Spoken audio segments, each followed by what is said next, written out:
You like rhythm? As long as it's in games. Okay. Well, that's good. Because we've got a rhythm game coming at you. Wait, a game based around rhythm? Yes! No wonder it's so loud and I need to turn the volume down. This is Arcaea, and this is for iOS and Android. I got turned on to this a couple weeks ago. Just don't do that. Based on the music, but playing the game is actually really neat because it's reminiscent of a lot of sort of the more inaccessible, like, arcade rhythm games, like the more experimental ones. It's kind of like Tunism or like Sound Revolt, you know, the one where you twist the knobs, twist the dials. Yeah, it's got a little bit of that in it. It's really cool, and it's available at home now with a touchscreen. Wow! And so you gotta touch these things. Yeah, so these notes are ones that you follow around, and they'll move up and down and stuff. And they have notes on 2 tiers as well. So they have the ones on the ground here, and they have ones that will go up and down in the air as well. And it's your pretty standard, like, Japanese rhythm game. Like, it's a lot of EDM and stuff like that, but it's also got a little bit of, like, interesting music in between there. Like, it's got some, like, J-pop, it's got some more, like, string-oriented stuff. Alright. So is this, like, one of those games that's, like, it's free to play, but then you have to pay for packs of songs, or what? Yeah, it opens up with 18 songs, and then the other packs are, I think, 8 and 5, and they each cost $5. Wow, but, that's 18 songs for free? Yes. That's not bad at all.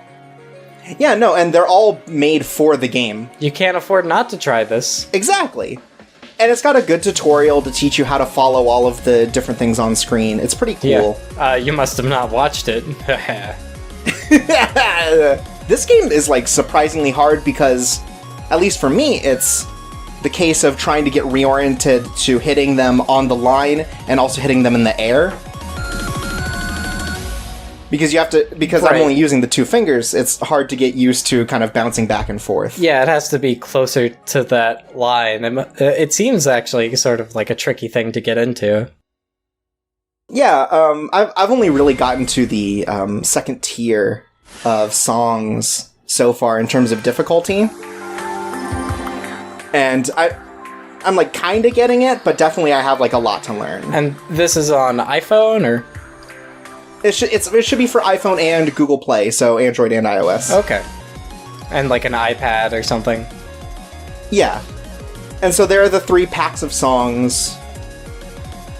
Each of them comes with the 3 difficulties and everything already unlocked, but you'll gain what they call fragments from doing well in songs, and you use those to, like, unlock songs within certain tiers. Oh, okay. So you'll, like, on easy, you'll have access to all of them. But if on normal, you'll start having to pay, like, 50 fragments or something, or having to beat a certain song before you can move on to the next one. Alright, I can get into that. I kind of like having, like, an unlock system in rhythm games. Like, it can be nice to have everything, but then that gets kind of overwhelming. Yeah, like, it eases you in, and then it's definitely, like, you have to start learning the fundamentals of the game.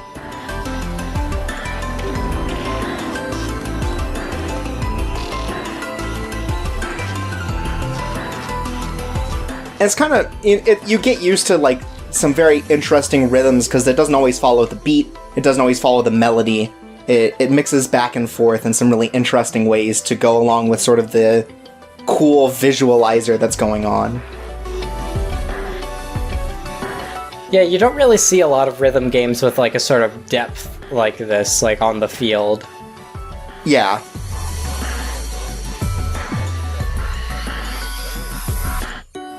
Oh, I just realized that there's a separate line for lining up the higher notes. Yeah. That's actually really useful. And I love the stuff where, like, you're holding with one finger and moving across the board and having to hit ones underneath. Oh, yeah, I love doing things like that. It makes you feel like a cool DJ. Yeah, there's just a lot of cool movements, and like it's definitely going to be easier on a larger screen like an iPad or a tablet, but still, even on a phone, you start getting used to it, and it's just, I think it's a really cool game and a lot of fun to watch. Yeah, like especially like high-level play like this. Please. I don't need you to own me. Look, Chorps, you're pure. The game's telling you that. Oh, thank you. And so on the left is basically a points tracker. And the game is sort of like Beat Mania, where it'll let you play through the whole song no matter how bad you're doing. And at the end, it'll just tell you, oh, you failed. It's not going to end you early. Right. This isn't like an arcade, kick you out, takes your quarters. Yeah, and that's nice because like it allows you to practice and not have to like worry about doing good enough to get to the points that you're having trouble with. Something also interesting about this is like some of the packs have like story attached to them. Like there is like a framing device around these that each of these songs is like a memory that you as a character are going through, and each of the characters like exists and you can have as partners, but like as far as I know that doesn't affect anything. I remember this dope-ass beat. Basically. This fragment of a forgotten club banger. I put one last song in because this is the hardest song I have access to right now, and I just want to show, like, this isn't even the hardest difficulty, right? This is still normal. Oh, wow. So you have to get your piano degree to get this. Yeah, and so, like... You know, a degree in piano, like a thing a person does. Right, but, like, just watching this makes me realize, like, how much I have to learn with this game. Like, there's definitely, like, you know, like all rhythm games, there is, like, a feel to it that you need to grab. Yeah. You're not quite at this level yet. Oh, absolutely not. Look at this. It is so cool, though. I'm gonna need to see if my old iPad can play this, because this looks good. Yeah, no, it's just super cool, and it's like, I want to really get good at it.